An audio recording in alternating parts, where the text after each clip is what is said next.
తెనాలి పట్టణంలో గతంలో ఎన్నడూ లేని విధంగా జనరిక్ మందులు, ఫార్మా మందులను ఎవరు ఊహించని రీతిలో ప్రజా ఫార్మసీ వారు స్పెషల్ డిస్కౌంట్లతో అందచేస్తున్నారు. కావున తెనాలి పట్టణ నియోజకవర్గం ప్రజలందరూ కూడా ఈ అవకాశాన్ని ఉపయోగించుకోవాల్సిందిగా కోరుచున్నాము.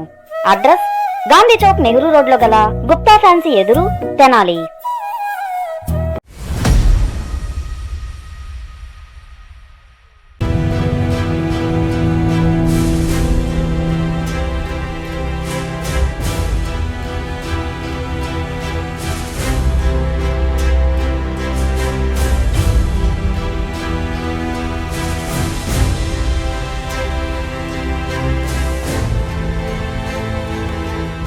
గుంటూరు జిల్లా ఎస్పీ వకుల్ జిందాల్ బుధవారం మధ్యాహ్నం తెనాలి వచ్చారు. తెనాలి పట్టణంలో ఉన్నటువంటి 1 టౌన్, 2 టౌన్, 3 టౌన్ అట్లాగే రూరల్ పోలీస్ స్టేషన్లను ఆయన ఆకస్మికంగా సందర్శించారు. ఆయా పోలీస్ స్టేషన్కి వెళ్ళి అక్కడ పరిస్థితులు మొత్తంగా కూడా అధికారులను అడిగి తెలుసుకున్నారు. అట్లాగే తెనాలి డిఎస్పీ జనార్దనరావు, సిఐలు Mallikarjunarao, 3 town CI Sambasivarao, rural CI Umesh తదితరులు ఎస్పీకి కూడా స్వాగతం పలికి ఆయా స్టేషన్ల పరిస్థితుల మొత్తాన్ని కూడా క్షుణ్ణంగా వివరించారు. ఈ సందర్భంగా ఇక్కడ నేరాలు ఎట్లా జరుగుతూ ఉన్నాయి, ఏంటి తెనాల్లో ఎటువంటి పరిస్థితులు నెలకొన్నాయి అని చెప్పి కూడా మొత్తంగా క్షుణ్ణంగా అయితే ఎస్పీ వకుల్ జిందాల్ అధికారులను అడిగి, సిఐలను అడిగి కూడా ఆరా తీసిన పరిస్థితి కనిపిస్తోంది. వారికి స్పష్టమైన కొన్ని ఆదేశాలు కూడా చేశారు. తెనాలిలో ఇటీవల కాలంలో కొన్ని నేరాలు పెరుగుతూ ఉన్నాయి. నేర తీవ్రత అనేది కూడా పెరుగుతూ ఉన్న నేపథ్యంలో కూడా అప్రమత్తంగా ఉండాలి. రౌడీ షీటర్ల కదలికలపై కూడా పూర్తిగా నిఘా ఉంచాలి. ఎట్టి పరిస్థితుల్లో అసాంఘిక శక్తులను ప్రోత్సహించవద్దని చెప్పి కూడా ఎస్పీ వకుల్ జిందాల్ అధికారులకైతే కూడా స్పష్టమైన ఆదేశాలు జారీ చేశారు. మీడియా సమావేశంలో ఆయన ఏం చెప్పారనేది కూడా ఒకసారి చూద్దాం. సో ఈరోజు తెనాలి టౌన్లో అన్ని పోలీస్ స్టేషన్ సందర్శించడం జరుగుతుంది. సో తెనాలి టౌను, అదేవిధంగా తెనాలి రూరల్లో ఎటువంటి క్రైమ్స్ జరుగుతున్నాయి, ఎటువంటి లా అండ్ ఆర్డర్ ఇష్యూస్ ఉన్నాయి, దాని మీద పరిశీలించడం జరుగుతుంది. తెనాలి టౌన్లో ఈ రౌడిజం ప్రాబ్లం ఒకటి ఉంది. సో రౌడీస్ ఎవరైతే ఉన్నారో, ఎవరైతే మళ్ళా రిపీటెడ్గా క్రైమ్స్ చేస్తున్నారో, అల్లరి చేస్తున్నారో వాళ్ళందరి మీద గట్టిగా యాక్షన్ తీసుకోవాలని ఇన్స్ట్రక్షన్స్ ఇవ్వడం జరిగింది. అదేవిధంగా గంజాయి ఆల్సో ఒక పెద్ద ప్రాబ్లము. సో ఎవరైతే గంజాయి అమ్ముతున్నారో, ఎవరైతే గంజాయి వాడుతున్నారో వాళ్ళని కూడా కేసులో పెట్టమని, వాళ్ళని కూడా అరెస్ట్ చేయమని ఇన్స్ట్రక్షన్స్ ఇవ్వడం జరిగింది. సో గంజాయి అండ్ రౌడిజం మీద చాలా గట్టిగా యాక్షన్ తీసుకోవడం జరుగుతుంది. ఒక యాక్షన్ ప్లాన్ పరంగా ఇట్లాంటి అందరినీ అరెస్ట్ చేసి లోపలికి పంపించడము, తర్వాత వాళ్ళకి శిక్ష పడేటట్టు ఇన్వెస్టిగేషన్ చేసి చర్యలు తీసుకోవడం జరుగుతుంది. అదేవిధంగా ఉమెన్ సేఫ్టీ మీద కూడా ఎంఫసైజ్ చేస్తున్నాము. సో ఈ ఉమెన్ సేఫ్టీ సంబంధించి శక్తి టీమ్స్ ఏర్పాటు చేయడం జరిగింది. శక్తి టీమ్స్ ప్రతిరోజు పనిచేస్తున్నాయి. అదేవిధంగా డ్రోన్స్తో కూడా మనం ఎక్కడైతే ఈ స్కూల్స్, కాలేజెస్ దగ్గర మనం నిఘా ప్రతిరోజు పెట్టడం జరుగుతుంది. సో మహిళా సురక్ష మీద ఎక్కడ కంప్లైంట్ వచ్చినా ఇమీడియట్గా యాక్షన్ తీసుకోవడము, అరెస్ట్ చేయడము, తర్వాత 60 days లోపల ఛార్జ్షీట్ ఫైల్ చేయడము, తర్వాత ట్రయల్ పర్స్యూ చేయడం అనేది చేయడం జరుగుతుంది. సో ఎవరు కూడా మహిళల మీద నేరాలు చేస్తే వాళ్ళకి చాలా కఠినంగా వాళ్ళ మీద యాక్షన్ తీసుకోవడం జరుగుతుంది. తెనాలి టౌన్లో కొన్ని ట్రాఫిక్ ప్రాబ్లమ్స్ కూడా ఉన్నాయి, అది కూడా పరిశీలించడం జరుగుతుంది. సో రాబోయే రోజుల్లో ఈ తెనాలి టౌన్ చుట్టుపక్కల ప్రాంతాలన్నీ కూడా సేఫ్గా ఉండాలి. అండ్ అందరూ కూడా ఒక కాన్ఫిడెన్స్తో ఏ టైం అయినా వాళ్ళు తిరగగలగాలి. ఆ ఉద్దేశంతో ఏమి రౌడిజం లేకుండా, డ్రగ్స్ లేకుండా తెనాలి టైం ఉండాలనే ఉద్దేశంతో మేము పని చేస్తాం. ఆ కొల్లిపారలో మొన్న 13 కేసులు డిటెక్ట్ చేయడం జరిగింది. సో ఆ ముద్దాయిను మనం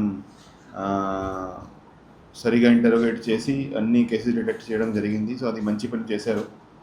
సో ఇలానే ఎక్కడ దొంగతనం జరిగినా ఇమ్మీడియట్గా వాళ్ళని అరెస్ట్ చేయడం, దాని మీద దృష్టి పెడతాము. అదేవిధంగా బీట్ సిస్టమ్ కూడా స్ట్రెంథన్ చేస్తాము. రాత్రి చాలామంది అనవసరంగా తిరుగుతున్నారు, తాగి బయట తిరగడము, గొడవలు చేయడము, చిన్న ఘర్షణలు పడడము, అది కూడా దాని మీద స్పెషల్ డ్రైవ్ స్టార్ట్ చేశాము. సో ప్రతిరోజు 11 తర్వాత తిరిగే వాళ్ళను స్టేషన్కి తీసుకొచ్చి అక్కడ కౌన్సిలింగ్ ఇచ్చి వాళ్ళ మీద పెట్టి కేసులు రిజిస్టర్ చేసి వాళ్ళను ఫైన్ వేయించడం అని స్టార్ట్ చేశాము. సో ఇది ఈ రోజు నుంచి గట్టిగా చేయడం జరుగుతుంది. సో దాని మీద కూడా యాక్షన్ తీసుకుంటాం. సో అది మ్యాన్ పవర్ అనేది అన్ని చోట్ల ప్రాబ్లం ఉంది. కొత్త రిక్రూట్మెంట్ జరిగింది. సో కొత్త రిక్రూట్మెంట్లో సిబ్బంది కొత్త వాళ్ళు వస్తారు. సో దాంతో చాలా వరకు మనకి అది ఫిల్అప్ అవుతుంది. సో ఈ సైబర్ క్రైమ్ ప్రతిరోజు పెరుగుతూ ఉంది.